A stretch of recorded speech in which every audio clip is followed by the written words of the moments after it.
Peace, greetings, welcome to the space, and salutations to all of you. This is, of course, Chief Yuya, and I'm not going to say coming to you with a daily piece, because if I say it's daily, then you're going to hold me to producing content every day, and that's not what I'm doing. In fact, I'm in the midst of a lot of work and travel, and I have a session I have to do in about maybe 13 minutes. So I'm just stretching my legs in between sessions. And I figured, well, while I'm stretching my legs, I would take this opportunity to minister to the folk a little bit. So did a live with my younger brother the other night, and it was a little choppy because I was using a sim where the data was being throttled because I was using a lot of data while traveling, so there was a lot of buffering and whatnot. So willfully, between all of the pauses, you still were able to get some stuff and enjoy the experience. I think we kept it pretty light, even though we were dealing with really very heavy subjects, and we were speaking about the music project Noir Mel that we've been working on. And we just took a moment from that and just did his first live session ever. But, real quickly, I've been speaking to you and building with you a bit on concepts around prepping, preparedness, but prepping for short, the economic changes that are coming, what some may even call the economic collapses, and some may even say that are a karmic result and consequence, or even spiritual judgment that the U.S. is currently going through and about to go through with more intensity. And, one of the things that's critical and what keeps a lot of people from really doing anything with the information is a fear of not only acceptance, but a fear of change. Now that I have this information, or I've heard the information, I may not have even listened to it, but I heard you, I heard what you said, I heard the information, to actually react to it now is going to cause or require a huge lifestyle change that maybe I don't feel confident and secure enough that I can do, or I may make some wrong decisions along the way. And I'm not sure if I am in a space where I want to incur the guilt of those decisions. And, everything changes. And this world that we live in is about exploration. Right now, there's no path where I am. I'm just moving through the brush and bush like I do, right? And I may make a wrong turn. I may step on something I don't want to step on, or step in something I don't want to step in, and so forth and so on. And it's the beauty of the human resiliency that uplifts the spirit. When you're facing adversity and you're giving, there's my reminder from my appointment, and you're giving yourself opportunity to face different situations that require your ingenuity to move through them, and you take on that challenge. There's a certain beauty in just seeing how resilient you can be and how creative and inventive you can be in those moments. So, when we speak about situations revolving a possible, not even possible, let me just, I'm trying not to use alarmist language, but I got to just be honest. There's a crash coming. There's a serious recession coming. There's a serious social and economic upheaval coming. Let's just stop playing with it. Or let me just stop playing with it, right? Most of you are adults enough to recognize that you're going to have to live with your decision either way. If you make the decision to stay where you're at, or if you make the decision to move, and I'm not saying physically, when I say stay where you're at, stay where you are mentally, or move mentally, and take on a mindset that is more based around preparedness and self-sufficiency, you will have to live out that decision. If you don't, you will have to live out that decision. But ultimately, a lot of times, individuals are so afraid of experiencing discomfort, right? And I'll give you a small example, a brief one, where a lot of people get hung up and caught. Why they stay in uncomfortable situations and they stay in uncomfortable positions is because you make the removal of discomfort from your life your ultimate end game goal. And that's always a mistake, right? So when I'm doing sessions with people, I'm doing spiritual work with people, no matter the level, especially people who have gone through, and please excuse the shaky camera work. I'm just exploring through the woods a little bit, and there's no trail, so my hand may jump around a little bit. So what I was saying was that when you're dealing with people, and when I say dealing, I'm saying, like, for me, what I do, working with people, channeling that healing and putting in that healing work and trying to bring that healing vibe to them. A lot of times their primary focus is on their pain. So you start trying to have conversations around what's actually going on with them. Like you try to have conversations around, the root cause of some of the things that are happening to them and going on with them. And the only thing that they can kind of iterate is, I just want this feeling to go away, right? I just want this pain to go away. Make this pain stop. Make this feeling go away, right? And that's the only thing that they can really put their focus on. And that's a very unhealthy focus, because what you're experiencing, in the third dimensional reality, we are experiencing the land and the realm of effect. The unseen world is the land of causation. So this is where you mete out, or you experience and manifest the effects of the causes that you've created, right? So with that being said, a lot of times the pain that you're experiencing, or the discomfort that you're experiencing, is necessary for your system, your spiritual ecosystem, to go through a particular process. And when your entire focus is based around get rid of it, then you lose value in not only the healing process, but in your growing process, because you need certain things that you have to and you're supposed to experience. You see? But sometimes we're so dead set on only, it's almost like the way people,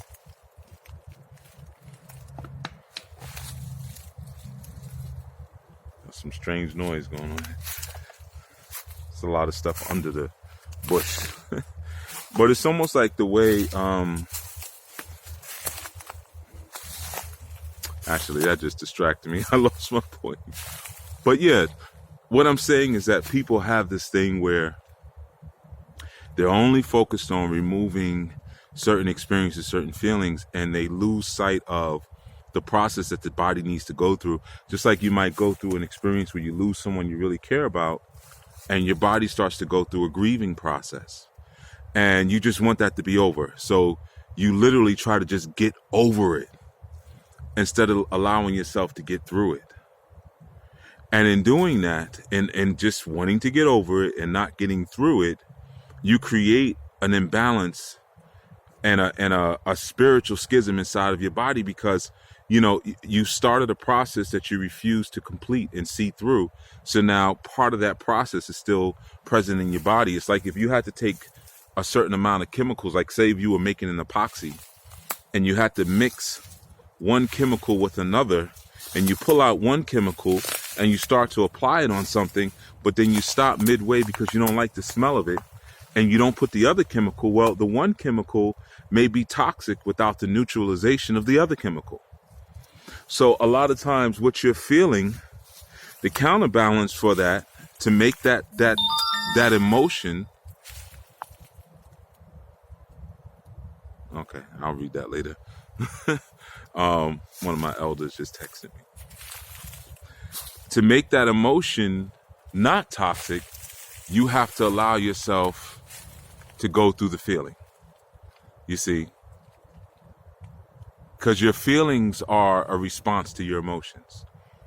And sometimes we can acknowledge there's an emotion. I'm sad, I'm hurt. I experienced some loss. And now the feeling is your time for process, but we don't want to process. We want it gone. Give me a ritual, give me a bath, give me a candle, talk to me, whatever it is. I already forwarded it to me twice. That must be an important message. So yeah, but you don't allow yourself to go through that particular experience. So that's a part of the changes that are coming. We're going to have to make decisions as to, how much we want to stagnate ourselves and kind of crystallize ourselves in our current comfort, and how much we're willing to go through a process that may require us to lose some of what we consider to be our stability for a little while, and face that there may be a possibility of hurt. There may be a possibility of guilt because you made a wrong decision, or anger because you had to leave something. And always remember that a lot of these feelings, they're fuel and fodder for the ego, because the ego strives for continuity. It lives in a space of continuity and the continuity of identity. So it doesn't want you to identify yourself as anything other than what you are right now and what you consider to have historically identified yourself as. So always look at the things when it's time to make a decision, or when you need to go through a process. Are you afraid to lose the continuity? Which means, okay, if I grieve, I lost someone, and if I really allow myself to go through the grieving process, that will mean that I'll have to identify with the idea that the person is no longer here. And that breaks up the continuity of the relationship that I have with that individual, or the idea of the individual.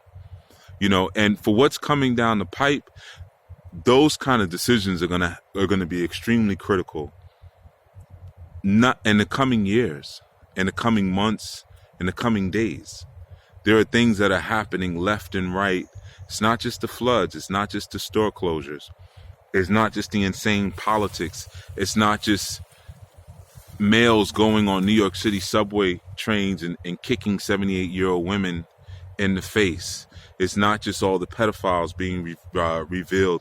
It's not just people going and shooting up schools. It's not just people going and doing damage inside of mosque, and killing people inside. It's not just those things.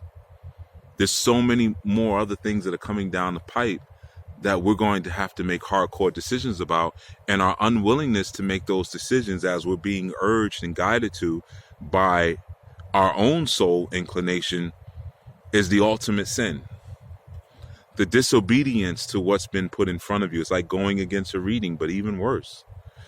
So always be careful of your desire for continuity of experience.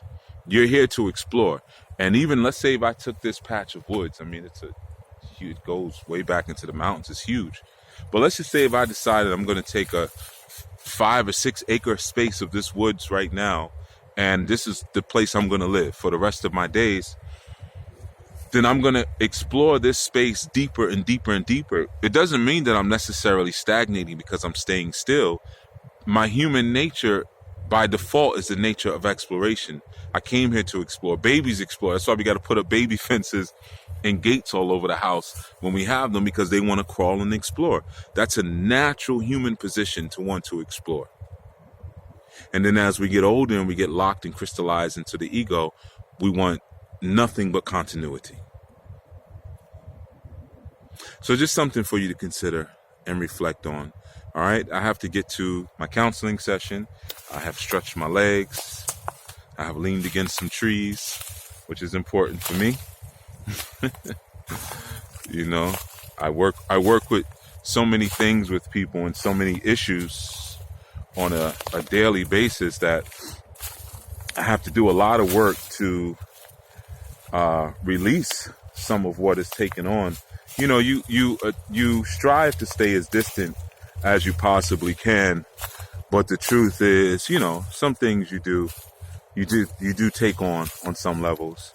So you have to always make sure that you're always purging and flushing out and finding ways to do that. Sometimes it's coming up to a tree, just like that, just hugging it for a while.